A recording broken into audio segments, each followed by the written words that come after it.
It's the Steckline Report again, everybody. Thanks for joining us. And a special guest, we're kind of delving into this Farm Bill 2014. As a farmer, I'm trying to figure out whether it's PLC or ARC or what in the world do I do, and I know there's a bunch of you out there still wondering about that too. I've got a guy to talk to about it in just a few minutes. Sing. I first got started in the cattle business. My wife and my father-in-law got me into it. I love dealing with the animals and being in the outdoors. At American Ag Credit, I know a lot of them are in the same business that I am. Therefore they understand what I need and what problems I'm against, so they can work with you on it, and it makes it much easier. It's been passed down to me through the generations, and I want to pass it on down to the next generation or two. Our special guest today is Sean Rafferty.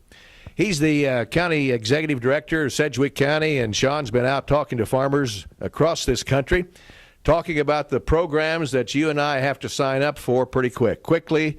I want to talk about wheat sign up. Sean, I'm nothing but a wheat farmer, so I would like to talk about my options on wheat, because I think there's a lot of folks out there in our same position. How much time have I got to sign up, number one, and what's my options? Well, we love wheat farmers too, so that's okay. And, the thing is, we've already moved and talked about step one, so now we're on to step two for this wheat farm. We have a choice to make on election, and the first thing you want to know is when you got to have it done. And right now, they say that's going to be the end of March.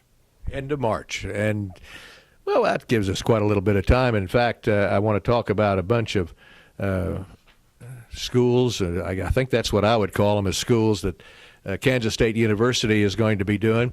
But let's school me just a little bit. I got a couple of programs called ARC and PLC. Give me the basics of each. The basics of each. ARC, PLC, sounds like alphabet soup. Let me tell you. All right, so with these programs, you have a price point program and a revenue-based program. Your price point program is referred to PLC, Price Loss Protection. That program is very simple.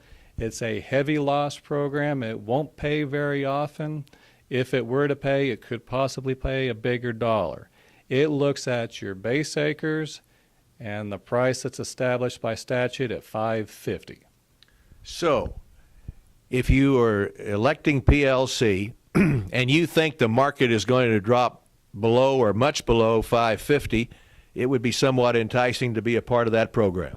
I would say that's a fair assessment, Larry, but keep in mind that the decisions that you make this coming up year are going to be based upon your projections for the next 5 years. Right. So where's it going to go for the next 5 years? That's what I think. You got to get mama and sit down at the breakfast table and write down 2014, 15, 16, 17, 18, and just write what you think the price is going to be. And if it turns out to be below $5.50, you might want more information on PLC.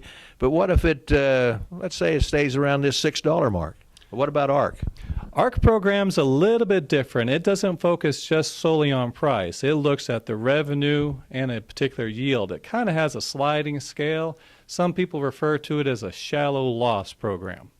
And as I look at some of the information that the universities are putting out, a good example here, and you can kind of help me, at $5 a bushel, you'd get a payment on PLC of about $12.80 approximately. Is $26.40 on the ARC payment? Is that right, if the yields are down? That is correct. That is based upon the current projections that the ag economists have come up with. And if you had a good yield, 44 bushels, for example, you wouldn't get anything. That is correct. Well, this is going to take a whole lot more work than what you can find out on the Steckline Report. So be sure and attend one of the meetings, don't you? Isn't that what you'd suggest to these guys? Let me tell you, the more times I got thrown into the pool, the better I got at swimming. And the more exposure these guys and gals can get, the better. Extension's got a great series of meetings coming up, and the first one in Wichita is January the 12th. January the 12th in Wichita. And let me tell you something quickly, if I have enough time here. January the 13th, it's in Pittsburgh, 14th in Emporia, the 15th in Ottawa, the 20th in Salina, the 21st in McPherson, 22nd in Pratt, January 26th in Goodland, 27th in Scott City, Kansas, 28th in Liberal, 29th in Dodge, February 10th in Phillipsburg, the 11th in Hayes, February 12th in Frankfort, Kansas, and 13th in Atchison. Be sure and hit one of those meetings. Sean, thank you. You're welcome, Larry.